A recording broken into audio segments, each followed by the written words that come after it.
Hey everyone, I'm Megyn Kelly. Welcome to the Megyn Kelly Show. Two critical elections happening today in California, and these are big.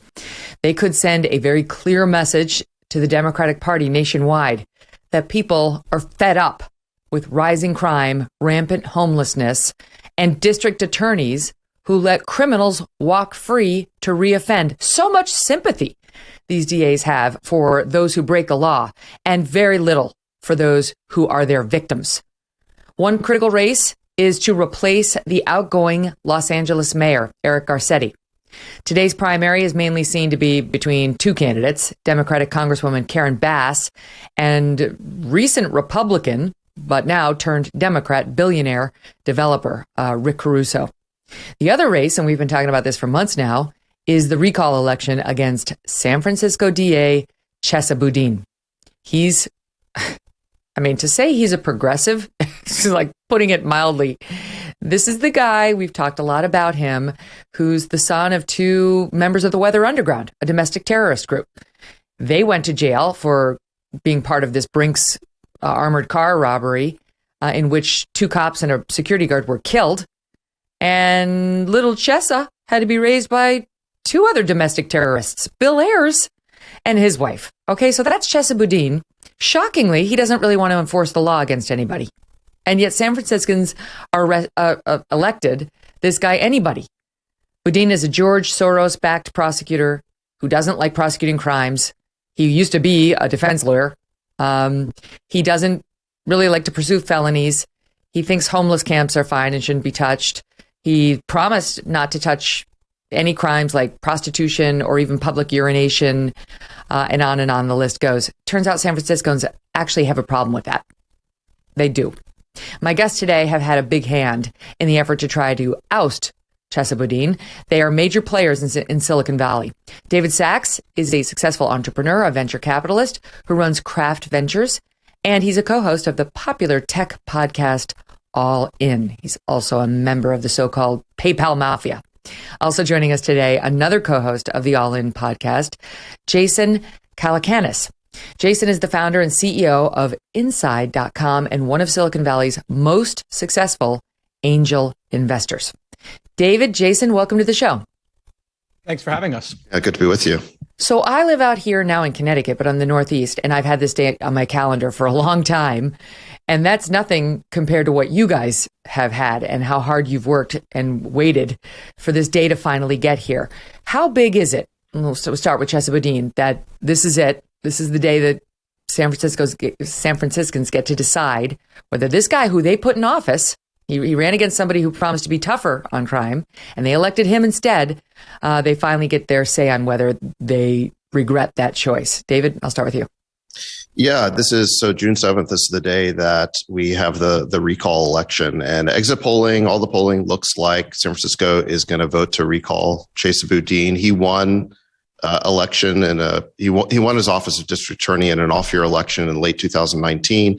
It was a low turnout election, and with ranked choice voting, he only got something like 36% first choice votes, and he narrowly squeaked by. Since then, he's implemented this agenda of decarceration, which is to release as many offenders as possible. That is his mission. And the result has been, chaos and lawlessness in San Francisco. We can drill a lot more into that. And I think that people in San Francisco have had enough, and I think they're likely to recall him today. Lately, the press has shifted, Jason, to the only people who really want to get rid of Chesa Boudin are rich Silicon Valley elites to whom homelessness is it's a blight on the attractiveness of their city. That's really who's behind this. And we've heard Chesa Boudin say this is a Republican-led effort, and also disparaging the police because the police union doesn't like him. What a shock. So what do you make of that? It's Silicon Valley elites, it's the Republicans, and it's the police. Yeah, it's the devil mixes the lies with the truth. So, of course, anybody who is running a right-wing news source is going to jump on this story because it gets ratings and clicks. So, sure, you might get some Republican donations on the margin to, a situation like this. But the truth is, San Francisco is overwhelmingly Democrat, and you can only vote in the recall election if you live in the city.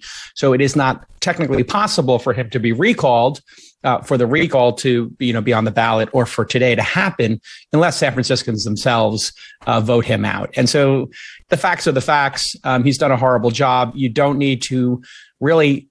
You can just trust your eyes on this one, as Zach says often. If you were to walk through San Francisco 20 years ago, 10 years ago, 5 years ago, and then during Chesa Boudin's reign of terror, it is stark, the difference. And people are having their homes broken into.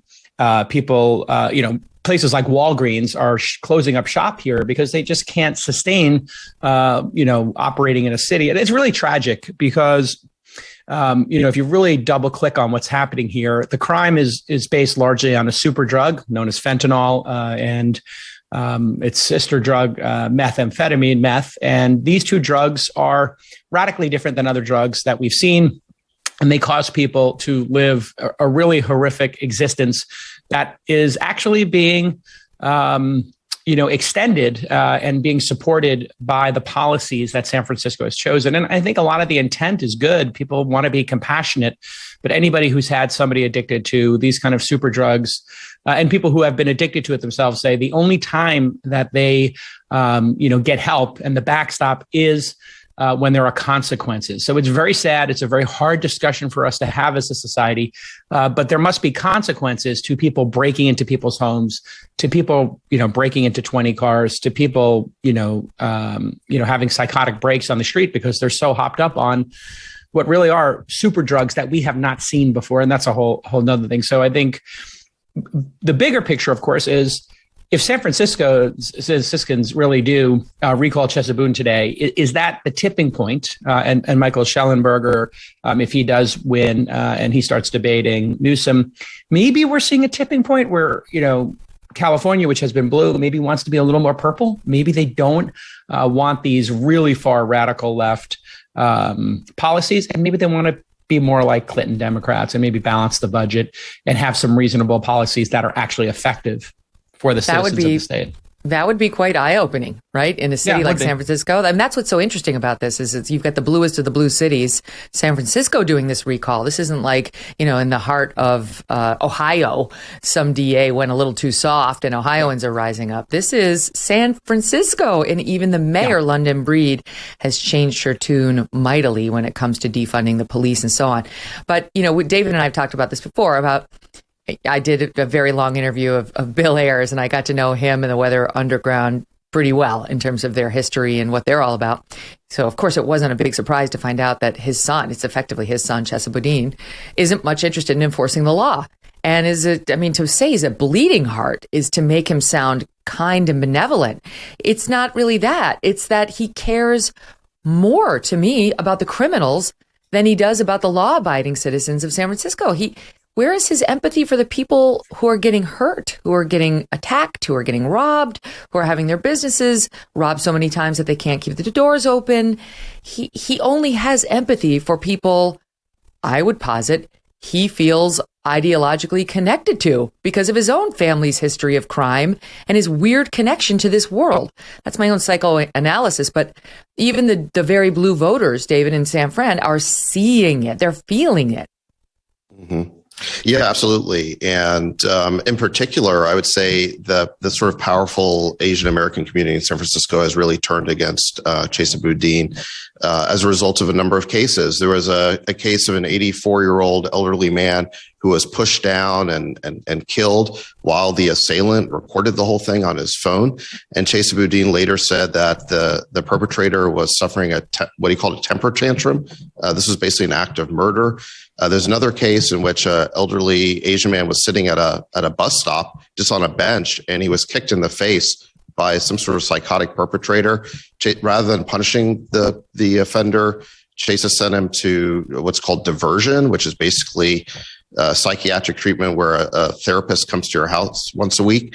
And he defended this on the grounds that the family of the elderly man who was attacked supported it. Well, they came out and said, no, we didn't. This is not what we wanted. So there's been case after case of assailants getting away with not just what, Boudin has called quality of life crimes, like the ones you've mentioned, but real acts of violence where the perpetrators have not been punished. There was a case just broken the other day where a local reporter named Susan Dyer Reynolds, who's done a tremendous job sort of unearthing all of these facts. There was a case of a cab driver named Arif Kasim, who was bludgeoned to death with a metal pipe.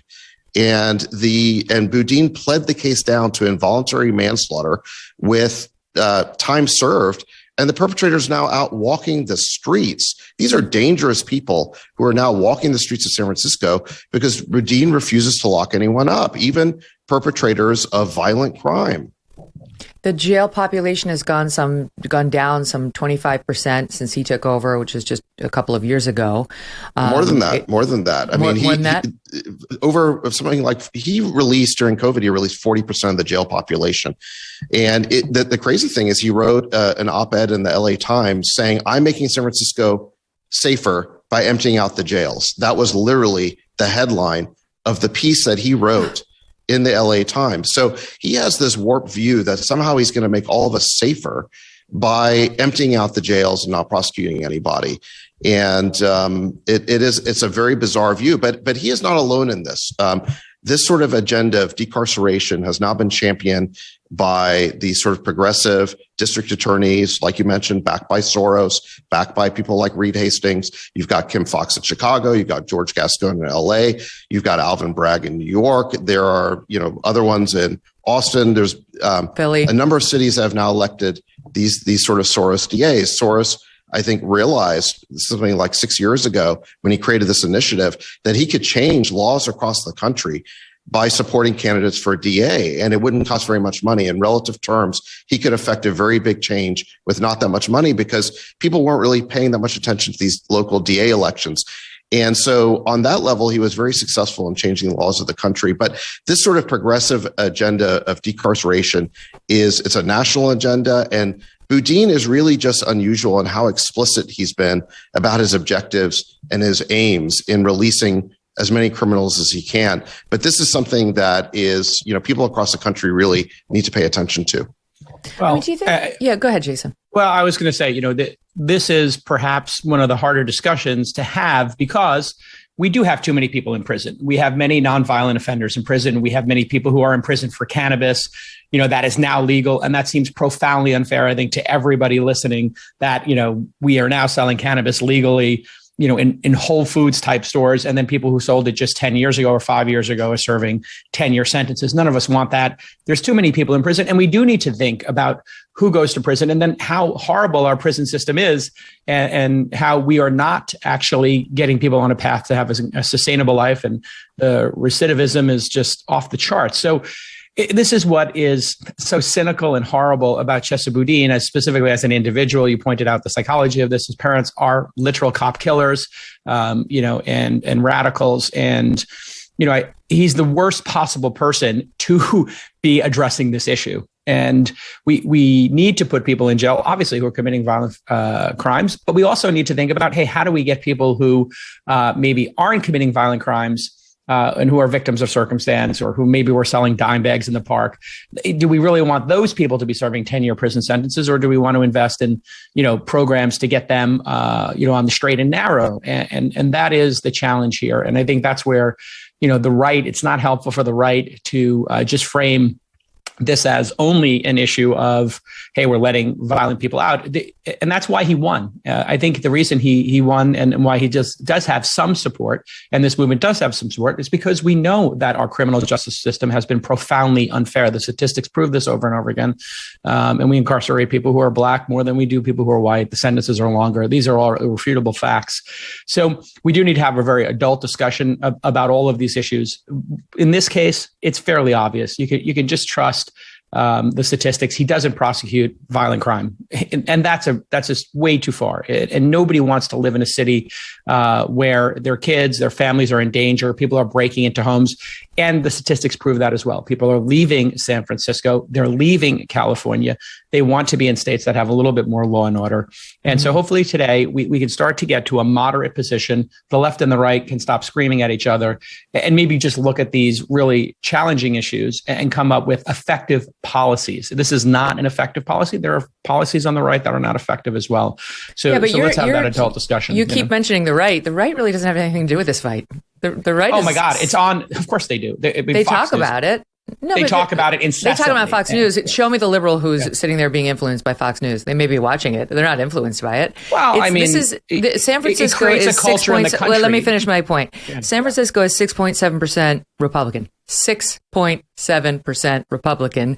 Yeah. The Republicans are not driving this. They're covering it because they see their enemies eating themselves and they're enjoying it. And they think they're right. They think that their policies that they've been backing. My point is that's not helpful, Megyn. Is that helpful? Is that helpful? Well, it's news. Who gives a shit whether it's helpful? It's news. We cover the news. It's Democrat policy that's imploding. I think it is helpful. Megyn, what you just said is actually what's wrong with media. No, you shouldn't just cover this because it's entertaining, Megyn. You should cover it with the intent of actually finding a solution and informing the public. I said it's news. Let me jump in here because I'm used to Jason's both sidesism here. Look, nobody in San Francisco has been locked up for selling a dime bag since 1965 or something like that. Okay, in like 50 years. This whole idea. I was talking more about Texas, but okay. Okay, fine. But this election is in San Francisco. Go ahead, David. Yeah. Yes, it is. It's a myth that look, we do have a problem in this country that we have a lot of people locked up. Yeah. But the reason we have a lot of people locked up is we have a lot of people committing crimes. And so we need earlier intervention. Once somebody does the crime, especially a violent felony, they got to be locked up because you need the deterrence and you got to protect society from a dangerous offender. I think Jason agrees with that. So we need earlier intervention. And I think there are things we can do to make prisons more humane and rehabilitative. I mean, we don't want prisons to be gladiator academies. We don't want people to be in fear of their life when they go to prison or in fear of getting raped. I mean, we just accept that as if it's like some sort of normal, occurrence that if you go to prison that you should expect to get raped. We shouldn't allow any of this stuff. So we should absolutely be reforming prisons. But the way to achieve reform is not simply just to release on a mass scale all these offenders. Yeah. And look, but this is, you're trying to both sides a little bit, Jason, but the reality is this agenda of mass decarceration is coming from one side and one side only of the political spectrum. It is the radical progressives, and the Democratic Party has bought in wholesale to this agenda. And until we inflict some losses electorally at the ballot box, the Democratic Party is not going to repudiate this agenda. And that is what we need to have happen right now. Yeah, Sachs, is it not correct that the Republican Party is very much in favor of drug reform and legalization of a lot of drugs and decriminalization of them? I thought you were taking this on as an issue. I personally am in favor of cannabis decriminalization, but what's your point about that? Well, my point is that is a big part of the problem here is what's happening in drugs. So I do think both sides can come up with solutions together. It is not just that the Democrats or the libs want to release everybody from prison. There is a drug problem that is at the core of this. And if we work on that together, Republicans and Democrats, I think we'll see a lot of progress here. And this is, again, a very difficult discussion for people to have. But there's a series of drugs that do not result in the pain and suffering we've seen in San Francisco, whether it's psychedelics, cannabis, et cetera. Those are going to be reformed, decriminalized. And I think we'll see a much different world if we could separate these two classes of drugs and really go after fentanyl and really go after methamphetamine. If you look at the number of overdoses, 70, 80% of them are coming specifically from fentanyl. This is a new phenomenon. We didn't have this drug 10 years ago. And this truly leads people to a very dark place, a life of crime, and then ultimately death. Well, there's no question that it's a deep problem, but the Republicans are focused in part on stopping it from coming across the southern border. And they get no help from the Democrats on that. They say, great, let's work on it. Why don't we stop it from coming into the country in droves the way it is thanks to the cartels? Let's tighten up our border. And then they get, no, you're inhumane, you're a bigot, you're racist. And they say, okay, all right, so everyone back to their corners. Are we going to go into immigration? Are we going to go to immigration, Megyn? Because we're really going to solve the fentanyl problem. We are going to have to. But my point is, even Ben LeBold. Is it not? I mean, where is this coming from? We talk about the cartels. The cartels are getting the precursors for all this from China. And I think this is actually, a specific strategy by the Chinese to have this drug here. I don't think you're wrong about that. Yeah, and I think that's another thing we have to think about is relationship with China in relation specifically to this horrible phenomenon that's going on that we have not seen before. When we had heroin when it comes to China, we we're so reluctant to condemn them and to make them pay for any of the things they're doing to us because we decided to form this weird economic partnership with them, both at the sort of private level and the government level, and we sold our souls. Now we're in a tough position to wiggle out of the relationship, though wiggle we must, because these are not ethical. Yeah. This is not an ethical country, and we shouldn't allow them to have this amount of influence on us. Now but I will just say this. Megyn. What's that? Yeah, now there's always points. The Chinese know their history, and there was a period, this what they call the century of humiliation, where we had these things called the Opium Wars going on, and the Chinese blame the West and the United States in particular for the century of humiliation and these opium wars, in which as many as something like 25% of the Chinese population was actually addicted to opium. So you could look at what's happening here as a certain kind of payback, where they've produced these, like you said, fentanyl precursors. They go to Mexico, they get turned into the product, smuggled across the border, and then it's addicting, huge numbers of people in our city, something like 100,000 plus fentanyl deaths every year. We can all agree that's a huge problem, but what we need are for these democratic officials to stop being useful idiots for the Chinese Communist Party. And they are allowing these open drug scenes in our cities.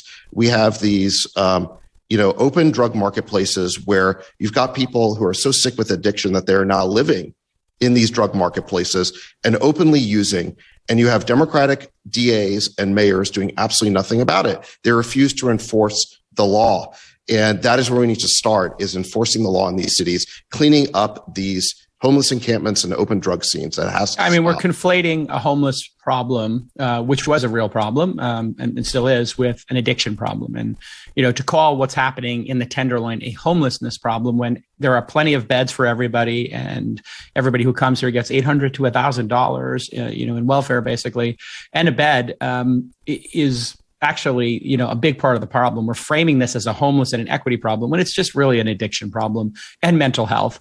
And those two things are in a particularly horrible dance, because if you have mental health issues and you self-medicate with something like fentanyl, or if you take too much fentanyl, you will have mental health problems. And so it's pretty intractable until you start arresting the dealers and there's some consequence. And listen, you don't want to make addiction a crime. You want to treat it as a healthcare problem, of course, but there has to be some backstop. And if you talk to anybody who has a child who is addicted, or a brother or sister, and you gave them the choice, would you like us to leave your child on the street of San Francisco taking drugs and not arrest them? Or would you like us to arrest your child for using fentanyl or for selling fentanyl?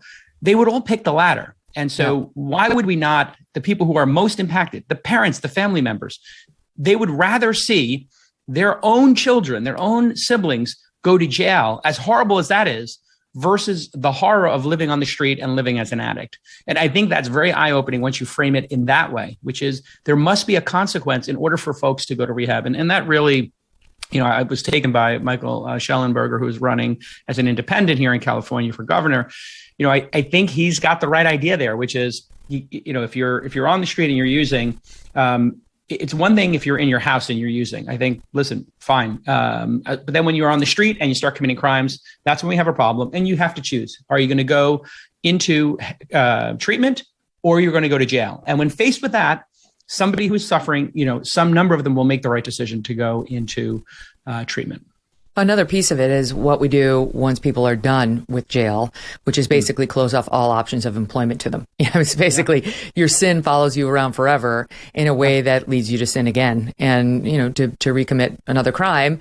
And we do have to take a hard look at how we hold the criminal record against people in state after state after state forevermore, because does it really help society to make these people totally unemployable if they have any sort of blight on their record? I've seen that in situations that are very close to home, and I've seen how it can impact somebody who's just got addicted and then got swept up into the criminal justice system. And then before you know it, their entire life is completely blown to smithereens forever. Okay, so back to the situation in San Francisco, because I do want to spend a little bit more time on the specifics there. So a lot of the people who are involved in the San Francisco recall of Chesa Boudin, in the one that's happening in LA as well, are former prosecutors who worked with the prosecutor at issue, with Chesa Boudin and with Gascon over in LA, saying this is actually, here's Brooke Jenkins. She's a former prosecutor for Chesa Boudin in his office, and she's now a volunteer spokeswoman for the recall, saying it will be Democrats that vote him out. If he goes, it'll be Democrats that vote him out. And if you look at the numbers, it's going to be, I'm sure the 6.7 of Republicans want him gone too. But the numbers do not bode well for him today or prior to today. It seems like most of the city is very upset. Only 65% say that they feel, 65% say they feel less safe right now than they did in 2019. 2019 was actually a very good year for San Francisco when it comes to the crime stats. 73% say they want arrests for minor property crimes like car break-ins, which apparently are everywhere right now in your city, and for shoplifting. They don't agree with this, I'm not going to go after this sort of lifestyle crimes or whatever he calls them. 66% favor forcing drug users who are at risk to themselves into treatment, to your point a minute ago, Jason. 68% say homelessness is what they like the least about living in San Francisco. Policing is the number one area the voters want to see more spending in, at least 44% of these. So, and the latest polling by this group, again, this is by the San Francisco Standard, found that it was 57% of the voters say they do support this recall. So the voters are unhappy. They're really unhappy. And it looks pretty good for the recall. However, what do you make of San Francisco Chronicle, the editorial board, opposing it and saying as follows: recall is a last-ditch tool for emergencies, not for buyer's remorse. And San Franciscans should respond accordingly. They put him in office. This isn't an emergency. You have a duly scheduled election coming up in a year or two. You wait for that. What do you make of it, David? I don't think we can wait. I think it really is an emergency. I mean, you've got violent repeat offenders who are being let go every day. You've got Chesa Boudin dismantling the DA's office. The first thing he did when he came in January of 2020 is he fired 7 veteran prosecutors that he had repeatedly crossed swords with when he was the public defender. So he first of all got rid of the DAs who actually know how to prosecute cases. Since then, something like 30% of the office has just quit on their own because they're so disgusted with the way that he's run the office and the way that he's interfered in their cases to plead down charges. So every single month that goes by that Chesa Boudin is DA, that office basically continues to degrade. And it's not like you can just put a DA's office back together again very easily. I mean, these veteran prosecutors have gone on to take other jobs.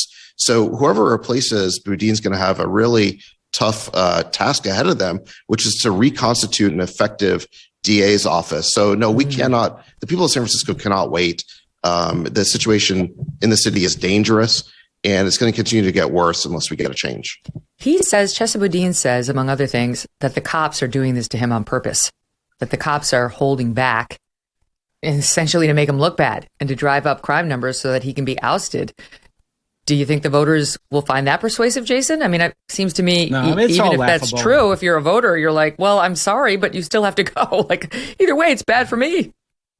Yeah, I listened to a podcast they did. He blamed everybody from the Republicans to the media, to the cops, to the pandemic. I mean, this guy's got a million excuses of why people who commit murder or beat, senior citizens up can't go to jail. You don't really, there's no great mystery going on here. He's a radical. He doesn't believe in prison.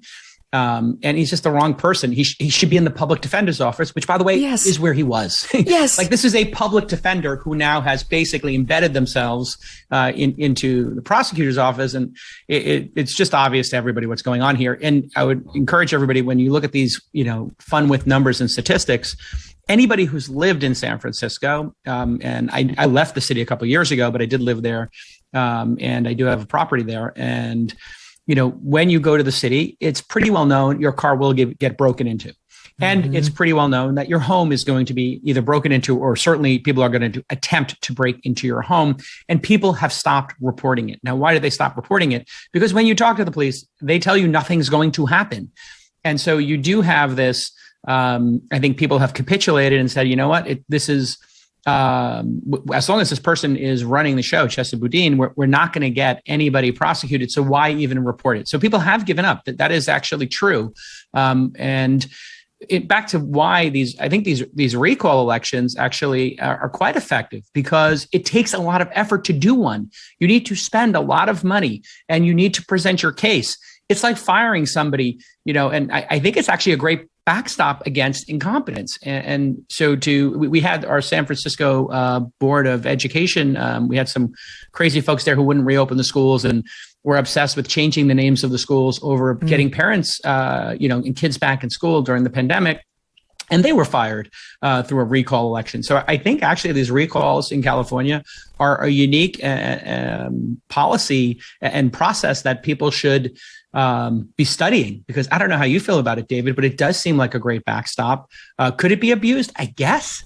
Well, unfortunately, in California, we don't really have a very functional Republican Party. So we live in a one-party state, and that is a big party problem. It's a giant political machine that seems to control the state. And the recalls are one of the few ways that we have of rebelling against that political machine. And that's why it's very important. And by the way, that's why recalls were created during the progressive era about 100 years ago, is that the progressives of that era, during Teddy Roosevelt's time, they were worried that government could be captured by special interests, and the people needed a way to rebel against the party bosses. And that's exactly how recalls are being used right now, as we're basically rebelling against this democratic machine that controls California. But let me just go back to this point about the blame game that Chesa Boudin is playing, is that whenever something bad happens, he always is blaming somebody else, whether it's the police or the parole division. There's a fundamental dishonesty and lie at the heart of this decarceral agenda, which is when Chesa Boudin is on NPR or he's running for office and he's talking about his agenda, he will basically say openly, I don't believe in using prison as a deterrent. I'm in favor of mass decarceration. Anybody with a brain could tell you what's going to happen if you start releasing repeat violent offenders. But when he's giving the sort of the NPR interview, this is basically his position, is that decarceration is a good thing. But then when the chickens come home to roost, and you get, crimes perpetrated by the very people he's released. Like, for example, there was that case of Troy McAllister, who was a third strike offender that was released by Chesa Boudin. He was arrested 5 times. Chesa never pressed charges. He then kills 2 people on New Year's Eve of 2021. And Boudin blamed that on the parole division. Well, he should have been supervised better by parole. No, he should have been in prison. He should have been charged.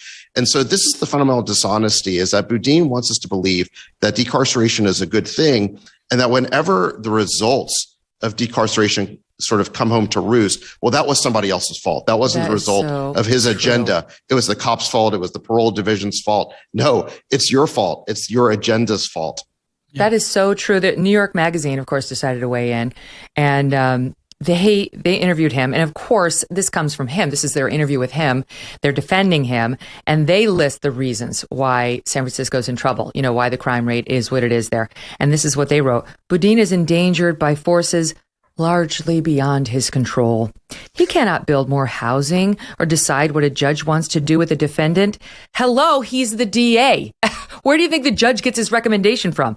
A district attorney can't make arrests or wave a wand to magically lower crime tomorrow. Oh, sure, the DA never speaks to the police about who should be arrested and what crimes we want to prioritize.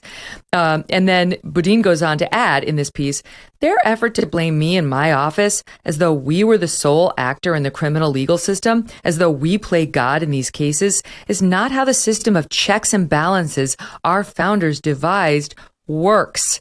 It's unbelievable. I like the fact that they're trying to absolve him, the magazine and Chesa Boudin himself, from any responsibility for any of this, while still openly admitting he's for decarceration and won't enforce the laws that are already on the books for those who are not yet incarcerated, is, I think we call it chutzpah.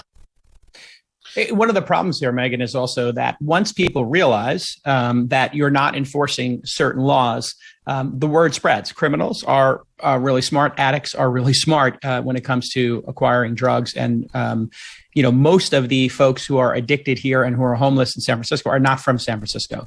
This is not, there certainly is a housing problem in California. We all know that. But what happens in the rest of the country is addicts are finding out that the place with the best drugs at the least price, at the lowest price, with the least enforcement is California, Los Angeles. And so where do addicts go? They literally come here because for them, this is where they continue that addiction and not face any repercussions. If you were to do this in another state, you would wind up in jail. And so now California is disproportionately supporting and now having to pay the price for the addiction problems across the entire country. Yeah. When you look at the car break-ins, once we stopped prosecuting those, and they're really easy to catch people who break into cars. You just create a bait car. It's not rocket science, folks. You put some cameras in a car, you put a police officer around the car, you leave a laptop in there, and you can arrest the person. Once that became obvious, then groups of gangs were coming from across the wider Bay Area to come into San Francisco to specifically go to Fisherman's Wharf and other places where they knew tourists would be and rob their cars. And then we lost tourism here. Then they did the same thing, breaking into people's homes, and Walgreens, and you saw all these snatch and grabs at high-end stores. Yeah. So again, when you make it clear to criminals, hey, this is allowable behavior and your chances of being arrested are incredibly low, there's a direct correlation with the price of drugs and enforcement. In other words, if dealers get arrested, you need to find another dealer. You have to pay to get them out of jail. You got to pay for lawyers. And that side of the equation raises the price of drugs. That's why in places where it's really costly to deal drugs, the price of drugs goes up. And that's what happens with consumption is basic economics. And the economics here are you can score very powerful drugs at very low prices and face no repercussions. I think it's a statewide problem that crimes under $1,000, thefts under $1,000 won't be prosecuted. Insane. That's not just San Fran. So that's why Walgreens, is really struggling, and it's got, I think, crime up 47% year over year, and it had to close 5 locations in the San Francisco area because all the problems plus that law don't lead to good business. You can see why things are falling apart and why the voters, even progressive-minded, quote, liberal, bleeding heart liberals, have had enough of this and are seeing the consequences of bad policy on their personal lives. That's what actually does drive somebody to the voting box, like when you see it in your personal life. All right, let me take a quick pause so I can squeeze in a break, and more with David and Jason. So much to go over, including what's happening with their pal Elon and Twitter. We'll get to that a bit later in the show. Stay tuned for that. Black Rifle Coffee Company is a veteran-founded company serving premium coffee to people who love America. They develop their explosive roast profiles with the same mission focus learned as military members serving this great country. Black Rifle Coffee imports high-quality coffee beans from Colombia and Brazil, and they roast them 5 days a week at their facilities in Manchester, Tennessee, and Salt Lake City, Utah, which means you get the freshest coffee possible no matter where you live. Enjoy the awesome packaging and the unique flavors like Silencer Smooth or Lava Panther, and all of them sound so delicious. The best way to enjoy Black Rifle's freedom-filled coffee is with the Black Rifle Coffee Club. When you join the club, your brew of choice is roasted, packaged, and shipped free to your door on your schedule. Not only do you save a trip to the store, you receive special discounted pricing on roasts, and you gain access to exclusive products, partner discounts, and you get to be part of one of the coolest clubs on the planet. It's a win-win scenario. Buy it at blackriflecoffee.com. Use the code MK at checkout for 20% off your purchase and your first coffee club order. That's blackriflecoffee.com/MK. Use the code MK at checkout. Black Rifle Coffee is America's coffee. So one of the things that they are doing now to defend Chesa Boudin from this recall effort is to say, hey, look at other cities. It's not just San Francisco under Chesa Boudin. Look at Sacramento. They've got a tough talking DA up there, and their crime rate numbers are way up. So, it's unfair to blame this guy for that. Now, we took a quick look.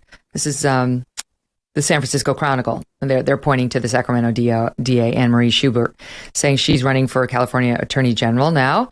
She's an ex-Republican prosecutor. And they're talking about San Francisco crime in 2015 to the pandemic, saying it went way up. It jumped from 2968 to 3611. What is that? I'm not sure what that is, like number of crime victims. Number of crime victims, though, it's a 22% increase in number of crime victims. Now, the thing about Sacramento is, as you guys may be aware, it's part of California.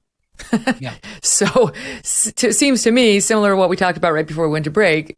Of course, they would be suffering year over year because California, over the past couple of years since the pandemic, has implemented a lot of very soft on crime policies that have affected the entire state. But what do you guys make of it? Yeah, I think that's right. So you mentioned before this editorial saying that Chesa Boudin doesn't have agency, that he doesn't really have control. That's not true. He has a tremendous control, not just over individual cases, but also over policy. So, for example, zero bail. Boudin has implemented a zero bail policy in the city of San Francisco. So criminals basically get booked and it's a revolving door and they're out the next day or even the same night. That has basically demoralized the police and caused a sort of sense of learned helplessness in which people stop reporting crime. They stop bothering because they know that nothing's going to happen. But that policy of zero bail that's so detrimental has also been supported at the state level by Gavin Newsom, the governor, and his handpicked attorney general, Rob Bonta, as well as by George Gascon in LA. So they are pushing for these policies as well. And Newsom is responsible for the early release of something like 76,000 inmates. He's also shut down prisons at a time when we need more prison space. And they continue to do things like reduce punishments and sentences. They continue to do things like downgrade felonies to misdemeanors, which aren't even being prosecuted anymore by these progressive DAs. So it is a statewide problem, and voters really need to hold not just Boudin accountable, but they need to hold Newsom accountable and Bonta accountable. And that is why I'm supporting Schellenberger for governor, and I am supporting Anne-Marie Schubert for state AG, is because we do need a statewide change on these issues. Is there any chance? Like, what could Schellenberger actually win? I love him. I'm 100% rooting for him. I'd be open about that. He's brilliant. I love his writings on the environment and climate change and homelessness in San Francisco and all. It's Sicko, I should say. That's the name of his book. But does he actually have a chance?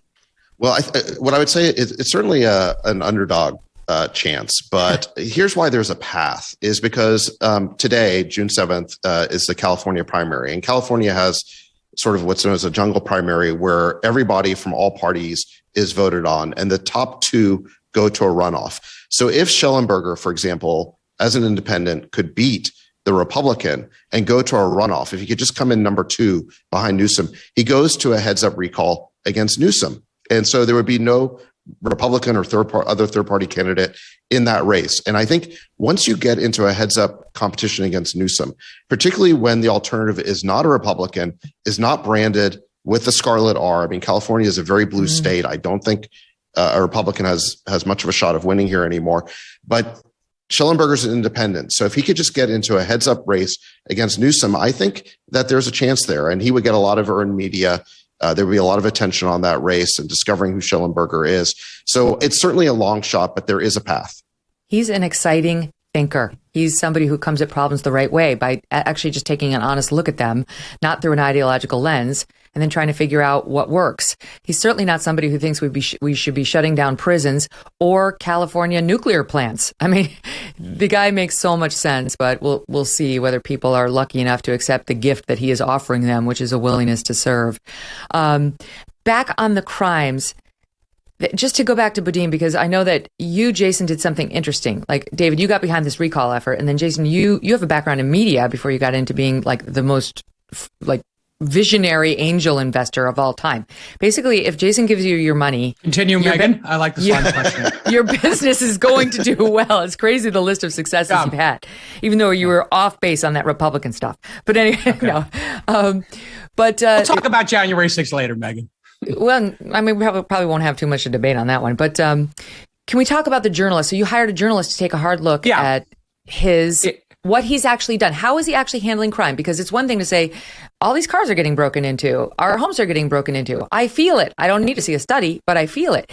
But you hired a journalist to actually figure out is he releasing violent offenders? How are things changing under him? Give me specific cases, and what did you find? Yeah. So what you were mentioning before, we have very liberal magazines here and newspapers, and the coverage is almost uniformly in favor of Chesa Boudin. So I said, listen, one of the problems here is I think people are not getting great coverage of what's happening with his office. And so what if we just hired a journalist and we did a GoFundMe campaign, and we said, let's look at what he's actually doing.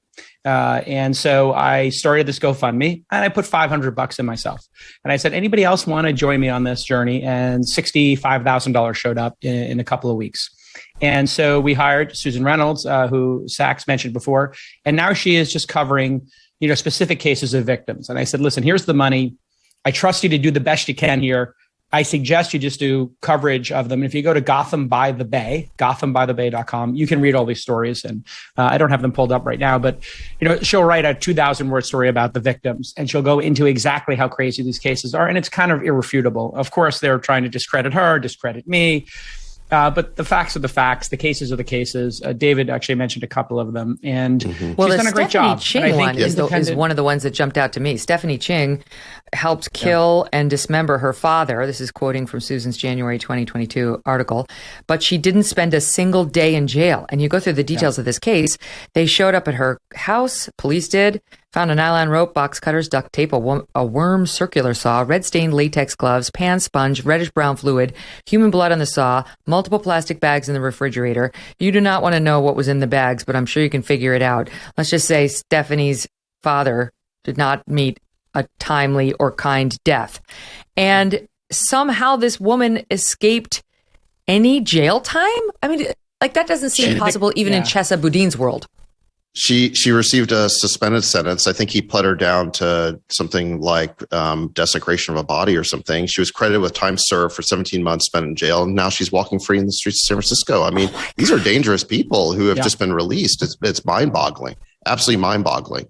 Another story that Susan just broke in the last week, which I think is really important, is on gun crimes. So what she found is that Boudin, likes to make a big deal about gun crimes. He talks about banning ghost guns, and he wants to prosecute firearms manufacturers. But when you actually look at felony gun cases, he has dismissed over 75% of them. So he will talk a big game about gun crimes and gun violence and going after gun manufacturers.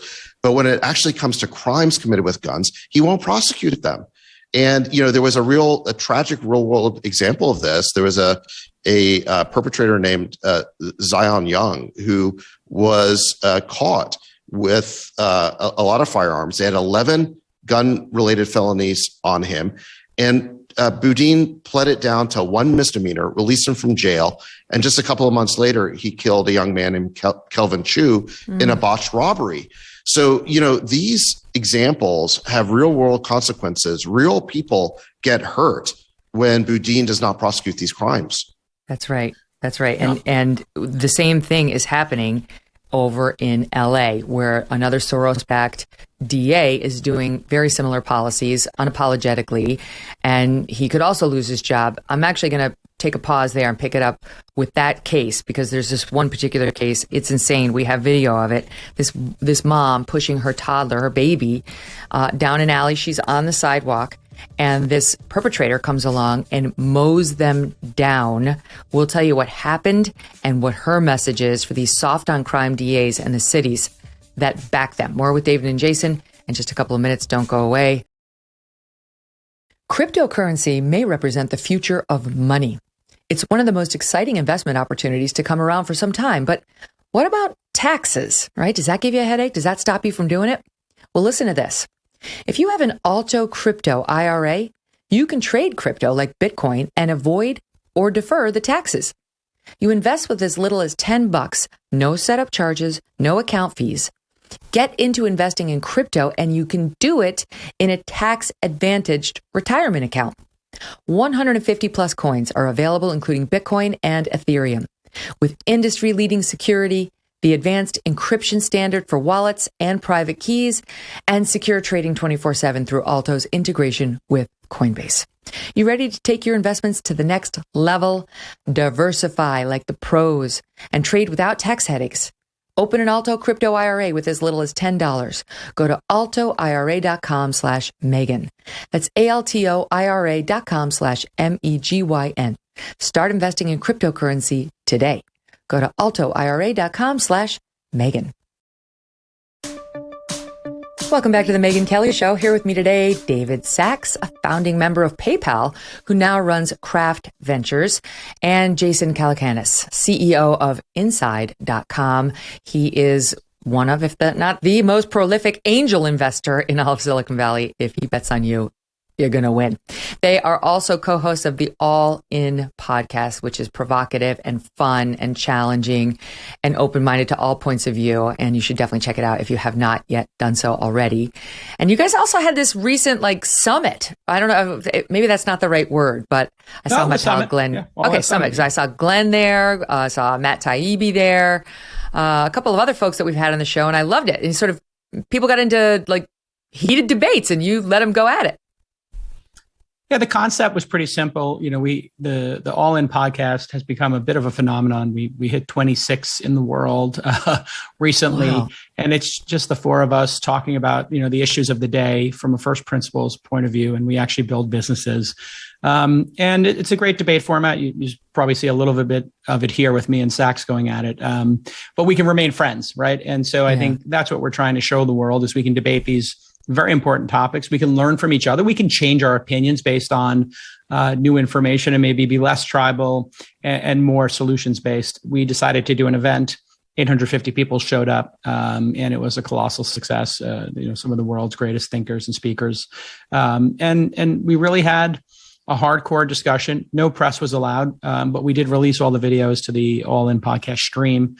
And it was a great success in terms of having productive dialogues in a really rigorous way. And I think David, his debates specifically, some of the stuff he curated was absolutely fantastic. Which was on what? What was yours? What did you take on? I had two panels. So we did one with Glenn Greenwald and Matt Taibbi, like you mentioned, on domestic politics and really trying to ask the question of whether the traditional left versus right distinction really captures the dichotomy in our politics today, or whether it's something different like populist versus elitist. So we had a really good conversation about that. And then separately, I hosted a debate on Ukraine between Glenn and Antonio Garcia Martinez. Glenn opposes our involvement in Ukraine. Antonio is very much in favor of it. And those two really went at it. And I did my best to sort of moderate. I like Antonio. He came on the show as well. Good thinker and has been kicked around too much by Silicon Valley as well. I mean, it's a rough business out there. I mean, it's amazing you guys have done as well as you have. I was just, as I was getting ready for the show and reading through all the stuff that you've done and all the things that you've invested in. I mean, hold on, I want to pull it up because you probably won't say it about yourselves. I was just, it's stunning. One of my questions was, how rich are they?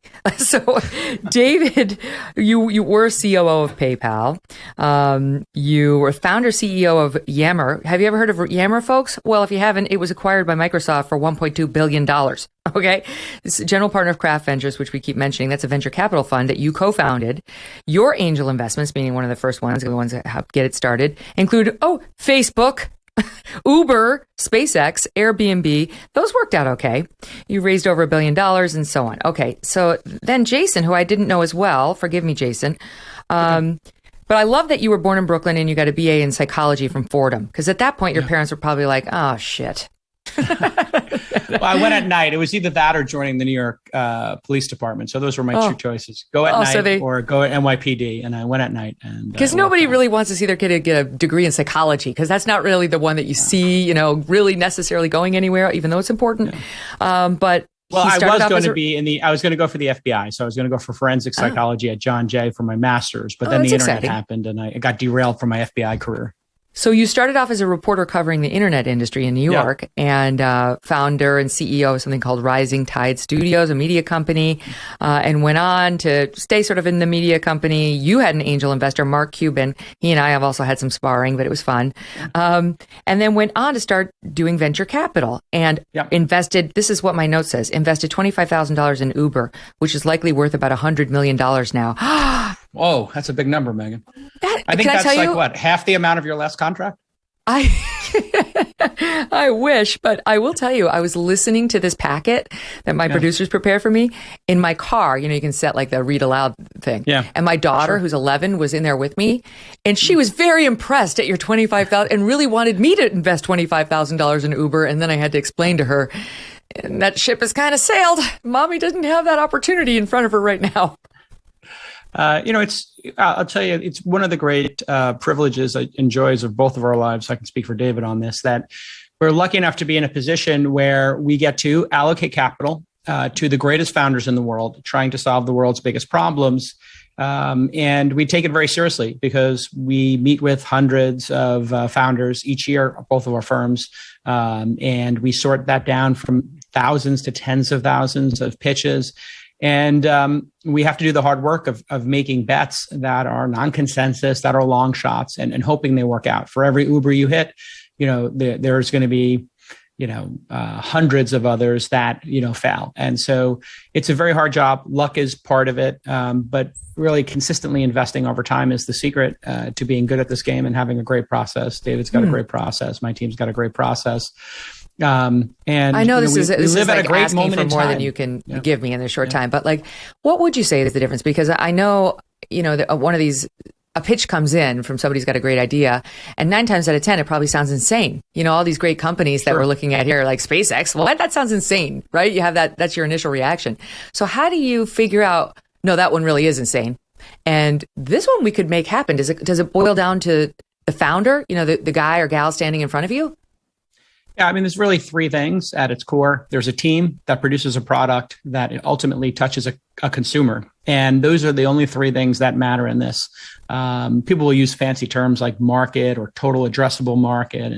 And when it comes down to it, you're betting on a founder and their team, or the ability to recruit a team to make a world-class product and to not give up and to delight customers. And it's pretty basic in that regard. And then what you're doing is we have a milestone-based system. And this is why capitalism is absolutely fantastic. And I believe in America more now than ever, is because this merit-based system, people can do just a little bit of work. And all of the lessons on how to build a company are online. They're on YouTube. They're on various services available for free. I never had a chance to go to MIT, but I listened to MIT lectures in my spare time for fun. All the world's information is now indexed on YouTube and other platforms, and you can learn these skills at home in just a couple of months and build a prototype. And if you build a great prototype and you get a couple of customers maybe to embrace what's called an MVP, a minimum viable product, you can bring that to angel investors. Those investors might give you 25, 50K, and you get 10 of them. Now you hire an employee or 2. And then you go downstream to Saks. Maybe Saks puts in $1 million or $2 million, $3 million. And each milestone, you have a chance to raise more money. And so it's an absolutely beautiful and chaotic system. And capitalism is alive and well in America. And opportunity is actually more fair and more distributed than it's ever been. But we live with a narrative today that the world is more biased and there's more gatekeepers. And it's simply not true.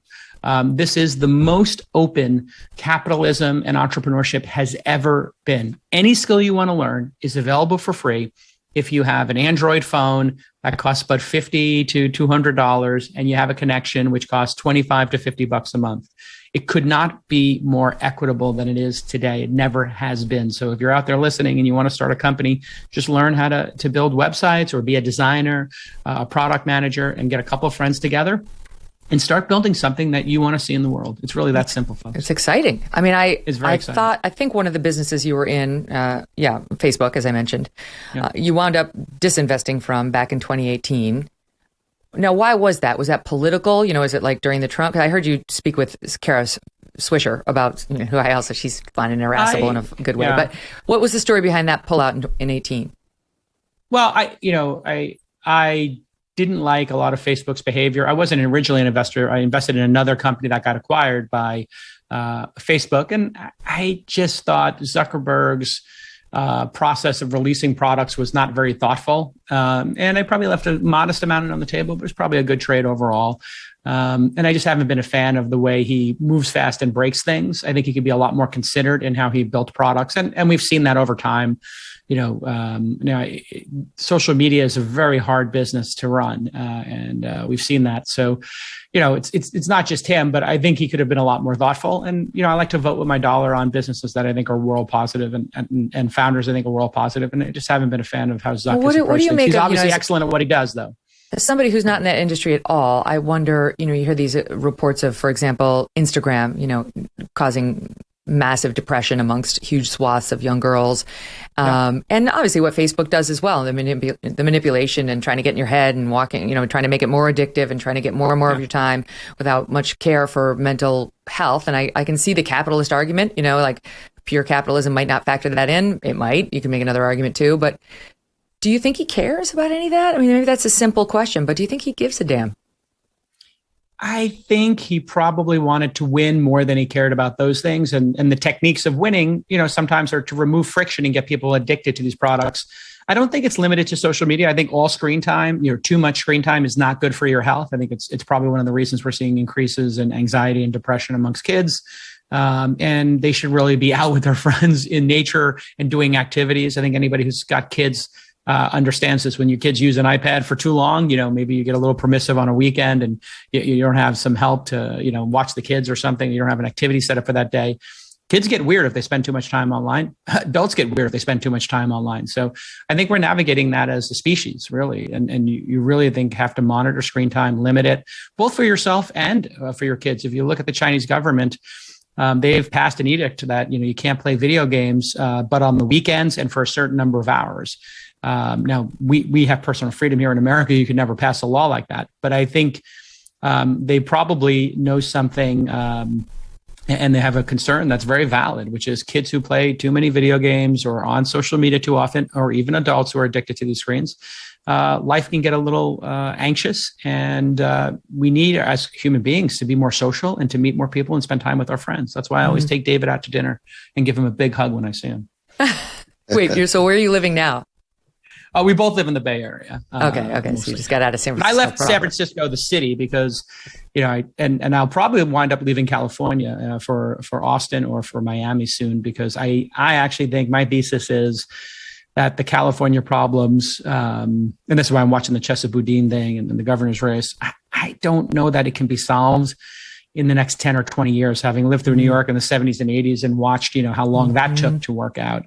I think this might be a multi-decade decline, and we might be only halfway into the first, half of California's decline. Or maybe I think you're right. Decade. I mean, honestly, I'm sad to say that. It's heartbreaking. Yeah. Felt the same about New York City. New York City has gone just crazy in its politics and defunded its police by $1 billion and, homelessness everywhere. And, it's like we were getting approached by truly deranged people on the street all the time, where my kids didn't know whether to run, whether they, are they in danger? And, I didn't know either. It's like all of it. You're thinking, what am I paying this, this amount of taxes for? And on the police, on the DAs, it's not like sanitation. Sanitation is a major irritation of mine in New York City. It's disgusting. I don't know if you've been in New York recently, but it's like the on-ramps, the off-ramps on any bridge, tunnel, et cetera, to get into the city. And then you get into the city and it's almost as bad, are absolutely covered with trash. I mean, heaps, mountains of trash. We pay for this, for the trash removal. All the plastic bags now adorning the New York City trees as though they're Christmas ornaments, because sanitation doesn't take them down anymore. It's blight, and it's depressing, and it worries me, but it's not going to kill anybody. It's not going to kill anybody. And that's why the police strain is so dangerous. I want to go back to your business backgrounds, but Dave, before we do that, let's talk about LA for 1 second, because the DA there, the soft on crime DA, George, I always want to call him Gaston, right? Because of, Beauty and the Beast. Beauty and the Beast. Yeah. It's Gascon, and he is like a Chesa Boudin. Now, he's not facing a recall today, but he is facing a second recall effort, which, like with Chesa Boudin, has the support of many deputy prosecutors in his own office. There's a petition to get him recalled, 500,000 signatures. They've surpassed that last week. They need 67,000 more by July 6th to secure a vote, I guess. Now, this guy, similar to what we were just talking about looking at the cases in San Fran. There was a woman, she's only known as Rachel. She was pushing her son, Charlie, in a stroller through the Venice neighborhood of LA. We have the video of it. It's downright alarming. This is via Daily Mail and New York Post. This car comes out of nowhere. It's a narrow alley, but she's on the small sidewalk there. You can see, oh my God.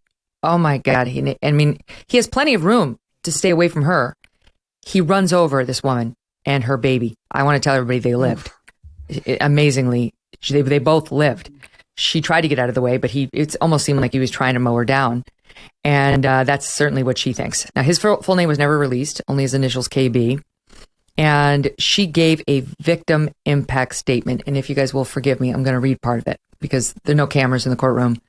But we have the transcript. And she says, August 6th, 2021. That's the day KB tried to murder me and my 8-month-old baby. As the car got dangerously close to us, KB turned the wheels in our direction and accelerated as he aimed to kill us. I screamed at the top of my lungs for him to stop. I made eye contact with him.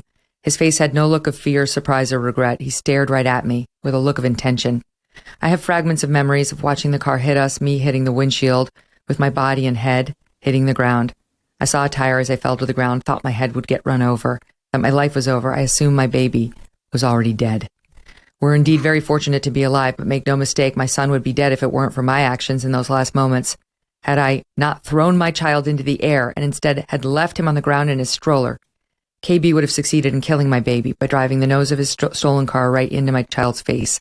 He tried to kill us for sport. And if you look at this still grab we have of the actual moment of impact, you will see, and for our listening audience, check it out on our YouTube feed later, but what you see is the car. You see the mom on her left side on the windshield being hit, and you see the stroller wheels up, and you'll see a white thing close to the front wheel of the car and close to the ground. That white thing is the 8-month-old boy. That's her baby, whose head looks like it's about to get run over by the back tire. I mean, it's a miracle that this mother and child lived. She goes on to say, I was shocked to find my baby alive afterward, screaming, thankfully still strapped into his stroller. I was dumbfounded when I learned KB had only been cited out and was never arrested for our attempted murder. She's very angry about that, saying, I've never felt so victimized as I have by this system and current policies of LA's DA, George Gascon. My heart breaks when I think about all the other victims out there less fortunate than me, whose murderers are getting lenient sentences and being released from prison before their sentences are complete. When I met with the juvenile DA in Englewood, I was told Gascon's policy of, quote, delivering the lightest touch possible for minors would prevent us from ever seeing any justice. What about my child? Also a minor. He was 8 months old when KB tried to kill him. I was also told that his record would be wiped clean when he turned 18. How on earth can that be? He tried to murder 2 innocent pedestrians. Murder. And we have video evidence. And she goes on from there. Basically, this guy got a slap on the wrist. He was treated as a juvenile. And the DA really had no qualms about it, saying, trying to find the exact quote, but unapologetically saying he was a minor and this was the right course, not to throw the book at him. That's where it stood. So it's not San Francisco. It's not LA. It's California. And it's other states, too, who have, on a massive basis, taken this approach of, he didn't mean it. He's too young to really throw the book at. We've been too tough on criminals. And you've got real life victims who are starting to stand up. Yeah, absolutely. And, you know, the way that Gascon got elected in LA, he was actually the DA in San Francisco. That's where he came from. He went down to LA to run against a veteran experienced DA named Jackie Lacey, who happens to be a Black woman. And Gascon was supported by Soros and Reed Hastings and basically billionaires who don't live in LA. It's out of town money. They don't have to live with the consequences of their policies.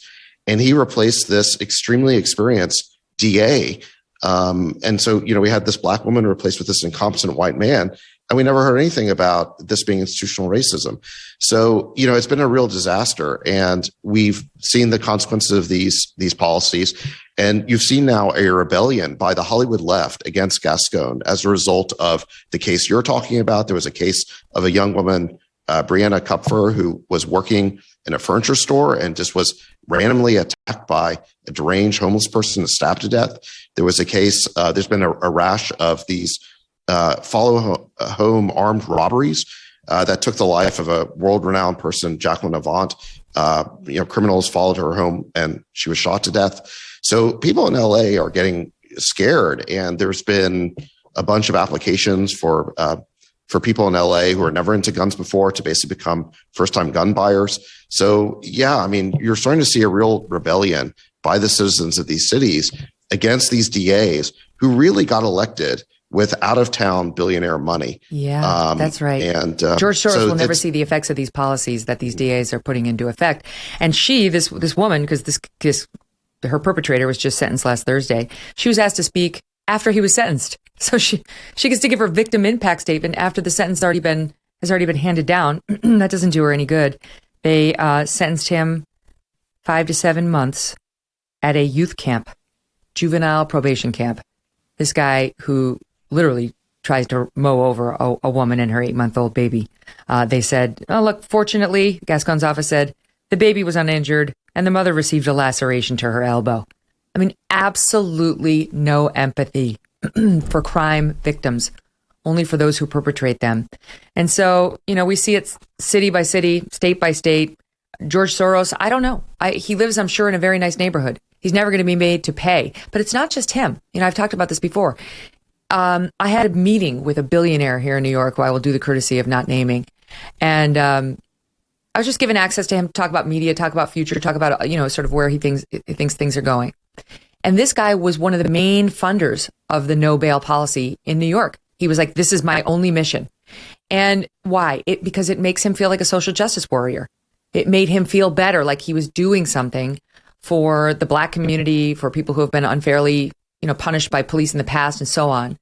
And of course, the stats that were just released a couple months ago by the DA or by the FBI show that the people who have been hurt more than ever by the increase in crime over the past couple of years in the wake of these policies are Black and brown people. So there'll be no accountability for that.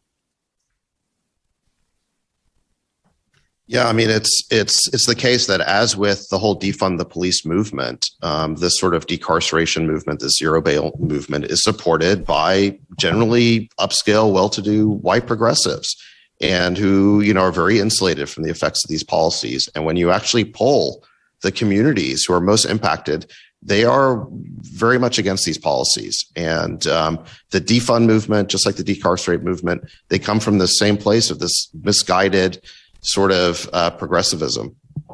And let's be clear, David Sachs backs, politicians all over the country. So, I mean, this isn't just a matter of, people backing people from other states. Sachs does this every day of the week. So, well, but but that's an interesting point because I never thought. I mean, I do contribute to national races where local ones too. And local ones, but I don't contribute to local races where I don't live. So it was. Are you claiming that you have many homes? I do. Yeah. So where's JD Vance running? JD Vance is running in Ohio, but he's running for the United States. In Ohio? No, but he's running for the United States Senate, and that vote is going to impact. So that me. Makes it different. That's a national election, Jason. Got it. I never in a million years would have thought to fund a local DA or say mayor's race in a city in which I had no nexus, in which I did not live or work. And this has been a strategy of these left-wing progressive groups, which is to change policy across the nation by flooding these local races that people never previously paid much attention to. Mm-hmm. They didn't realize how important these the right races doesn't were. Do that? Well, I can't speak for that. I never thought to do it. Oh, okay. Well, here's what I think is nuts. Here's what I think is disturbing. We've seen the crime rates go up in our major cities, and in particular, the murder rates go up in our major cities massively over the past couple of years. And there's no question the pandemic played some role in that, for sure. But these soft on crime policies played a massive role as well. And certainly the defund the police and the summary attacks on police as racist in the wake of George Floyd did not help either. I mean, there have been whole studies on the Ferguson effect, so-called Ferguson effect. Cops do pull back when they don't get backing, when they get demonized. They're like, what am I doing this for? I'm not making $300,000 a year. So we've seen all that. But what we're seeing right now is a weird phenomenon in the past month or so, since Buffalo, since Uvalde, since we've seen more and more coverage of shootings pop up. Those were mass shootings. There's no question about that. But now you start to hear CNN, you read the New York Times, you listen to the Biden White House, some Democrat politicians, they describe everything as a mass shooting, like 4 people shot at the grocery store or wherever. It's a mass shooting. I mean, I guess technically I'm not trying to argue over value of life. How many people need to die in a shooting, Megyn, or get hit by a bullet for you to consider it a mass shooting? Is it 4? Is it 7? Let me finish my point. Let me finish my point, Jason. As I was saying before you interrupted me, I'm not trying to dispute what the use of the word mass. What I'm trying to dispute is the attempt to now say we've got to get guns because of all the mass shootings. The mass shootings are what justify our newfound push on, quote, gun control. And what it is, to me, is a dodge on the rising crime rates, which have been a drag on the Democratic ticket and are going to take them down come the midterm elections in October. It's gaslighting. It's gaslighting. There's not some new rash of mass shootings thanks to guns. There's crime. There's increasing crime in city after city, which this DOJ's own FBI has documented, and no attempt to blame it simply on this phenomenon of bad mental health coupled with easy access to guns is going to excuse the Gascons of the world, the Chesa Boudins of the world, and these soft on crime policies, including zero bail. That's my point. So how many people do need to die in a mass shooting for it to be? Why don't you answer my question since you're here as the guest? What was the question? Was there a question? Yeah. I thought we were here to have a dialogue, Megyn. I thought you were. Yeah, and I'm shooting the point at you, and I'm asking for your reaction. Okay. I think you're conflating a lot of different issues in a very partisan way to get ratings. That's bullshit. Don't question my motives. This is where you turn into you sort asked of me an what asshole. I think. That's what I said. That's what I think. I think you're conflating a lot of issues here. I think we need to have a realistic discussion about gun control in this country. No. I think Let you're me just making it stop partisan. you. Let's have the actual thing. What you said that there's a I'm giving you my honest analysis, around. and for you to say that I am misleading the audience for ratings is a prick thing to say. You don't know me, all right? I've made my name and I've made my business based on honest journalism. I realize you may be number 26 worldwide, but you've never done real journalism at the level I have in your life. So I don't need a lecture from you about ratings. I am here to deliver honest information to my audience. That's what I'm doing. You can disagree with my point without getting personal. How many people have to die in a mass shooting? As a journalist, we're both journalists. How many people have to die in a mass shooting for it to be considered mass for you? Let's have that discussion. I don't know. 6, 7, 8? Where do you put the line? I don't know. But you know nothing about me. Do you know my stance on guns? I don't. That's why I'm asking you the question. Yeah, you don't. brought it No, up. because you, said that you came into this with an idea making... that I might be opposed to your positions on January 6th, on guns and so on. You don't know anything about me. You don't know anything about me. Let me give it to David, who might actually ask. Let me give it to David, who might actually engage on the point I'm trying to raise. Do you think there's any validity to that? That now we're trying to deflect from the problems of soft on crime DAs and zero bail policies with gun control, mass shootings, that's the real issue. Yeah, absolutely. I mean, just let's take the city of Chicago. You had over 200 homicides this year, mostly gun deaths since the beginning of the year. No one was talking about that before Uvalde. Now they're trying to rebrand that as, a mass shooting problem. Handguns are already illegal in Chicago. That's not a gun control problem. That's a gang problem. It's a crime problem. Crime has been out of control, and you've got a decarceral DA named Kim Foxx who's pushing the same policies as Gascon in LA or Boudin in San Francisco. So they're absolutely trying to rebrand, let's say, heinous but conventional murders, violence, gang violence as some sort of mass shooting to put it in a different category. They never expressed a concern about these crimes until Uvalde. Now, Uvalde is a separate thing. We do have a problem of these young, disturbed, psychotic young men who go off and do these mass shootings, who kill, dozens of people. Those are a problem, but that, and we can have a conversation about how to control that. On our pod, we talked about red flag laws. We talked about background checks. I'm in favor of those things. So I think we should address this problem of psychos getting guns and committing these mass shootings. But what's happening in our cities where handguns are already illegal, that is not a mass shooting problem. That is a crime problem. And progressives didn't care until they figured out a way to rebrand that as a gun control problem. Yep. That's exactly it. Thank you for engaging. Stand by. I'm going to squeeze in a break, and we'll be back with more with David and Jason on Elon Musk and Twitter and much, much more right after this. It's getting hot outside, and everyone's starting to fire up the grills. If you are looking for the perfect cuts to put on the grill this summer, look no further. Good Ranchers is the place to get American beef, chicken, and seafood. They sell 100% American meat and ship it straight to your door. Right now, they're giving away 2 free 18-ounce prime center-cut ribeyes to every person that uses my code Megyn. 2 free 18-ounce prime-cut ribeyes. That's a good deal. I want one right now. That's over 2 pounds of prime ribeye steaks just added to your order at no cost to you. You're welcome. With Father's Day coming up and all the summer events and holidays on the horizon, this is the perfect time to try a box from Good Ranchers. Your dad, grandfather, father-in-law, husband, everyone They need these ribeyes. You can make a one-time purchase, or better yet, subscribe and save 25% on every box. These are steakhouse quality. Claim your ribeyes before they run out. This is a limited stock item. First come, first serve, and you want to be first when it comes to Good Ranchers. They deliver the best of American farms and ranches to your door. Make sure you take time today, right now. Go to goodranchers.com/Megyn or use my code MEGYN at checkout to get your 2 free 18-ounce ribeyes. Start summer off right with Good Ranchers. American meat delivered. All right, so let's talk Elon Musk, because this week people started to get nervous when Elon suggested that he has the right to back out of this deal.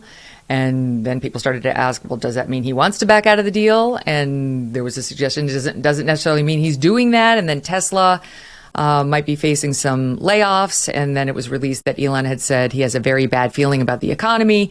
And this leads a lot of folks who want to see this sale go through to be concerned that it won't. And a lot of folks who don't want to see it go through feeling hopeful that it won't.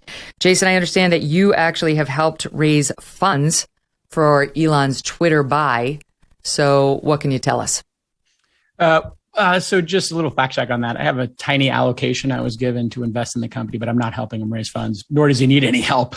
He's got his own money to buy it. I don't have any inside information other than, what Elon says on Twitter, and he's been pretty vocal about it. We also had him at the All In Summit, where he said, listen, if the bot problem is less than 5%, as Twitter has said in all their SEC filings, okay, great. If it's more than that, well, it's kind of like, I think he used the analogy of termites in your house. And so, in my experience, you can take Elon at his word. If the termite problem is 5%, let's say, in the house, okay, great, we agreed on a price. But if the termite problem is 50% or 25%, and I think anybody who uses Twitter at this point or has done some research into it would say it's probably more than 5%, then either, it's a breach of, the deal, or maybe the deal should be at a different price. And so, I think there's a chance the deal happens. If I had to handicap it, like, there's a chance the deal happens. There's a chance the deal happens at a lower price, or there's a chance that there's some sort of legal action. And so it's kind of up in the air right now. I think Twitter is in a really bad place because maybe they could have been misleading their shareholders all this time. And so, if they can't give him the information, because it seems like he's trying to get some information. And when you do these deals, you have information rights. So in that latest SEC filing, he asked for more information and they're not giving it to him. So that certainly does not look good for Twitter. But again, I don't have any inside information, and I just had a small allocation to invest in it. So I don't have that inside information. I'm just giving the handicapping of what I read publicly. Yeah. No, I got it. And can you handicap it? Can you put an odds on it? Odds that this thing will go through? I think it's starting to feel like the deal is not going to happen to me, if I had to take a guess. Yeah, that's not what we want to hear. It's just we need one of these companies to be run by somebody reasonable. He would be a great owner for it because he really is great at executing. He would solve the bot problem. I think his freedom of speech positions are classic American. We have the law, and everybody deserves to, have their opinion, even if you don't like it. It's hard to hear certain things. You and I just had a little flare up ourselves. Sometimes it's hard, but we have to learn to disagree with each other, right? And do so in a productive way, hopefully. But it's hard to be for freedom of speech when some things are uncomfortable. Now, there is in a private company, obviously, a zone of you get to decide what people do in a private company. You get to decide what happens on your podcast. I get to decide what happens on mine. So there'll be some things that'll be judgment calls. Like, for example, sharing information on people's location. Gawker famously would stalk celebrities in New York and tell you the location of people. This is kind of dangerous, but perhaps not illegal, right? And so, the law has to catch up. And there's this other phenomenon with these new systems where things can trend. And so the fact that, some piece of speech that might be legal, but also, could be deadly or could be dangerous, can trend and could become the number one story and could be exposed to millions of people, like somebody's home address or somebody's, a phone number, and there's obviously varying degrees of the fallout from these things, that does make this unique. And so it's not just standing on a soapbox in the middle of Times Square. You could all of a sudden have a picture, shared with millions of people, as we've seen tragically, when people have their phones hacked or whatever. So it's very complex. He's the greatest entrepreneur of our time. And so it'd be great to see him take this on.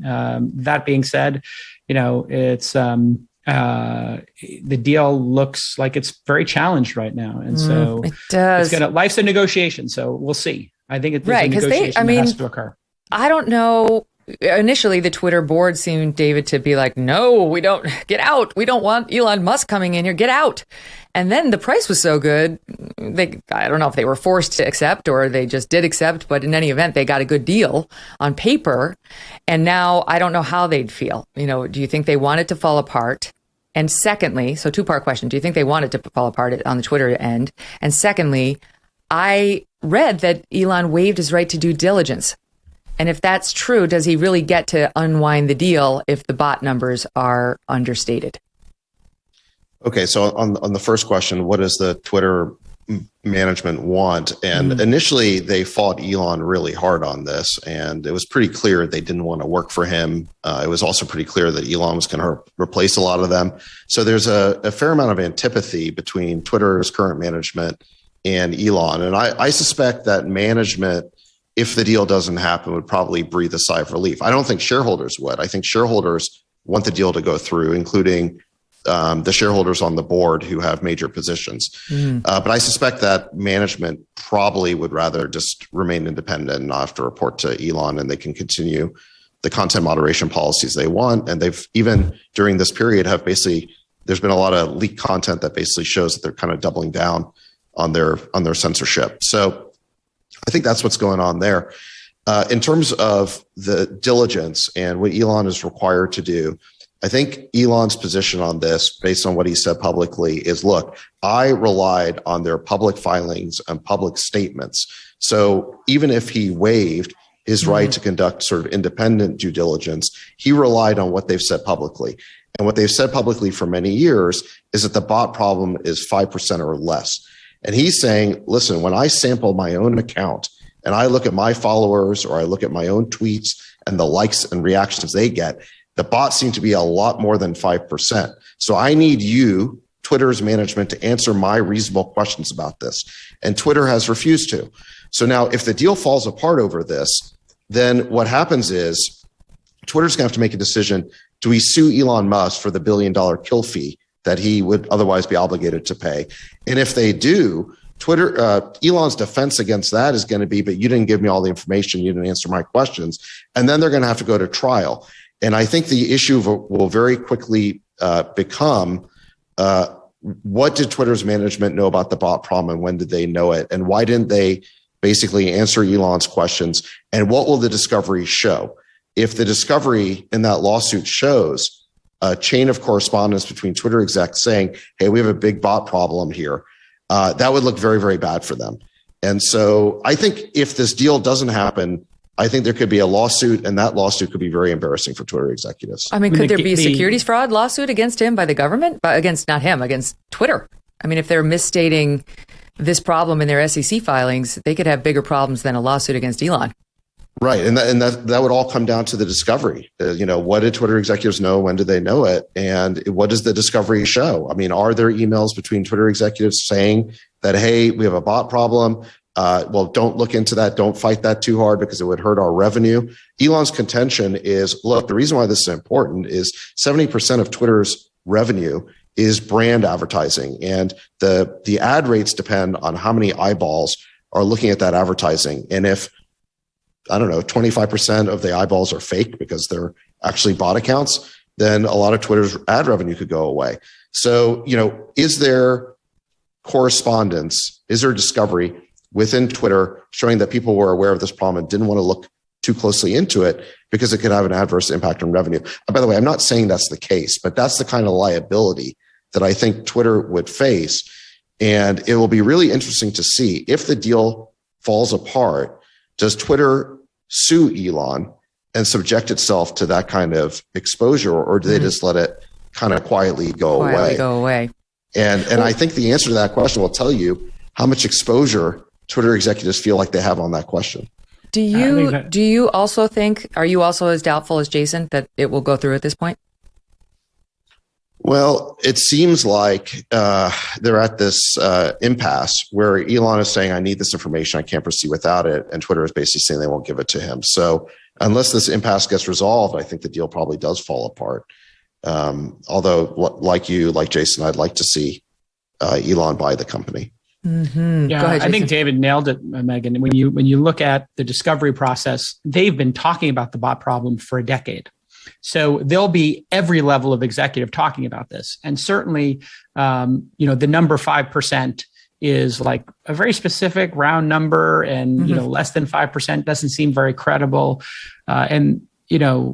The exposure to Twitter of taking this to the mat would be so great to have misstated that for so many quarters that the shareholder lawsuits and the chaos from that, executives' liability if they were lying or if they were misrepresenting in any way, it would just cause utter chaos. And we're talking for years of lawsuits that would take, I don't know, David, you're the attorney here, but the amount of time it would take for this to all hash out would be measured in years. And in the meantime, that company is already mismanaged and not running properly. And so this kind of distraction for management would, I think, lead them to say, hey, listen, you can be a shareholder in the company. Maybe we do a modest breakup fee, like, $100 million or something. And let's all move on as friends. And we love having you on the platform. And it didn't work out, but that's okay. We believe there's a bright future for Twitter. Or hey, here's another price, $34.20 or something. Right. Or Twitter's board, or Twitter could renegotiate, or they could be willing to renegotiate, yes. Or Elon could renegotiate. So neither side is obligated to renegotiate, but that would be a pretty good outcome. Obviously the stock market and really the market for growth stocks has gone down precipitously since they worked out this deal. I think Twitter's own share price is down something like 30%. If I were on the board, knowing everything I know about this management team and how distracted they are and how many issues there are at the company, wouldn't you rather want to take a lower price from Elon? Remember, his premium is relative to Twitter share price and the stock market in general. If the overall stock market has declined because of higher interest rates and inflation, is it really that bad an outcome to renegotiate the price down to reflect where the market is today? Yeah. If I were on the board, I'd be seriously thinking about that option. Yeah. And how much pressure will they come under? Why wouldn't they give him the information, David? That to me is a very strange moment in time. He's asking for information, they won't give it.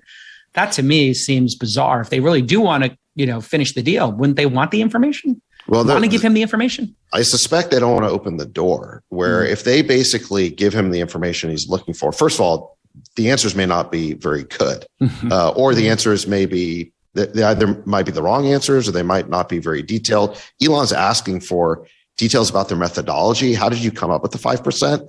Maybe they don't have a good answer to that. Maybe they don't want to be subjected to scrutiny on that point. Yeah. But I suspect that, so that's part of it. And then I think also maybe they're thinking that, hey, if we start answering his questions here, we're kind of waiving our argument that you've given up your due diligence rights. Mm-hmm.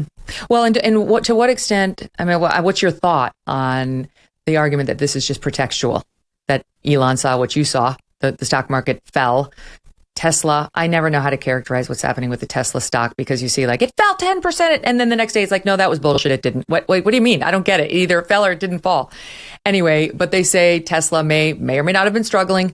And he announced this week that there were going to be, I think, potentially as much as 10% of the staff being cut, and then a hiring freeze as well. But then he kind of backtracked on it. So, I have no idea what the status is of Tesla. But the argument is that this is all pretextual because he's losing money, and he can't lose money at Tesla and lose money at Twitter. And he's looking for an excuse to get out of the deal.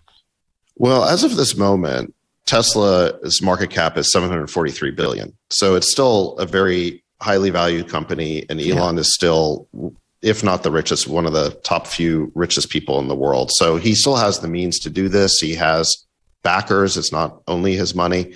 So I think Elon has the means to do this. I don't think he has to walk away. It's not like he's in distress or anything based on what's happening in the market. So if Twitter wants to maintain or the idea that this is a pretext, they're going to have to sue Elon. They're going to have to sue him to go get that $1 billion kill fee. And we know what Elon's response is going to be. He's going to have a counter complaint, and it's going to start this discovery process. And my guess is that Twitter doesn't want to go there. If this deal falls apart, my guess is they just walk away. In discovery, you got to lift the dress up. There's no way around it. As uncomfortable as it may be, you got to show the details, and that's where it gets very ugly. Can I ask you before we go on a more expansive question about big tech, because there have been layoffs there. There's a headline today about, I think it's Microsoft slowing the growth of a cybersecurity venture. Projected growth was 4,000 jobs. Now it's just 200 jobs being added. Lyft says giving this lower than expected recovery. And so on. We're going to significantly slow hiring. Tesla, again, I mentioned what he said. Coinbase, hiring pause. Now, of course, crypto's been hit hard, but they're on a hiring pause for new and backfill roles for the foreseeable future and rescinding a number of accepted offers. So are we looking at a larger big tech slowdown, mass layoffs, recessionary type attitude right now? Oh yes. I mean, that's already happening. I think the tech stocks have been in correction for the last 6 months, and it accelerated in April and May. And Megyn, if you just look at the indices, the big indices like the Dow Jones, like the S&P 500, even the NASDAQ, you don't realize how hard growth stocks have been hit. So the indices are off somewhere between 15 and 25%. That's because they're so weighted towards these large cap companies. But if you look at the new IPOs, the SPACs, the new listings, the software companies, sort of the high flyers from last year, they are off 60, 70, 80, even 90%. Wow. And that has now trickled down all the way to early stage financing in Silicon Valley. The big crossover investors like Tiger and Coatue and D1, they are out of the market. They've pulled back funding tremendously. And there is a recession happening in Silicon Valley already. Companies are freezing their hiring plans. They're conducting layoffs. There is a real downturn already in Silicon Valley. And I think it's sort of the canary in the coal mine for the economy as a whole. The economy right now is on very shaky ground. Yep. It's not going anyplace good. I'll give you a last word, Jason. Well, I was going to say the good news is, the prices of the companies was unsustainable, and people were hiring for scenarios a year or two out. Salaries were a little bit out of control. You'd have 10 offers for every executive in Silicon Valley, and talent was being diluted across many different companies. And so now, when you see all the big companies, go on a hiring freeze, maybe some of the smaller companies make deeper cuts, 10% or less, pretty much insignificant. That's like a reorg. But when you see the 25% cuts, that means the company really has some fundamental problems and challenges they have to deal with. And so people taking this hard medicine and then correcting their balance sheets in big companies, and people doing it personally, means people will start to get back to work. And we've had very low participation, in terms of the economy and people going back to work and even going back to offices. So I think this is actually a healthy part of the process. And I think the country will be stronger for it. I'll predict a 3 or 4 quarter recession and then a very slow recovery into 2023. But I don't think this is going to be cataclysmic. I think it's going to be very similar to what happened in 2008. Well, I hope it's not cataclysmic. It's like you think about all the people who are already dealing with the gas prices and the grocery prices and, the fears about the housing market next. And now it's like layoffs and a recession. It's just terrible. You can feel the stress from here. You guys, thank you so much for the thought leadership and for coming on the show and for sparring and for all of it. And look forward to hearing your reaction no matter what happens today in San Francisco. Thanks for coming on. Thanks for having me. Thanks, Megyn. And we'll have an update for you tomorrow on what happens in those elections as well. Thanks for joining us today. Would love to know your thoughts on the show. It had some ups and downs, didn't it? Write me at, if you go on Apple Podcasts. Right now, we got to come up with a better way for me to hear from you guys. But right now, we're taking comments. If you go to Apple Podcasts, where I hope you've already downloaded the show and subscribed to the show, you can leave a note. And I do read them all. I'm still reading them daily. And let me know. Let me know what your thoughts were. Would love to hear from you. And don't forget to tune into the show tomorrow, because our friends from the Ruthless Podcast will be here. Such great guys. Always enjoy talking to them. Looking forward to it. In the meantime, you can also go subscribe at youtube.com/Megyn Kelly. If you check out that video I was talking to you about what happened to that woman in LA. Oh my God. It really puts a human face, or at least picture, to what these soft on crime DAs reap, what their policies reap.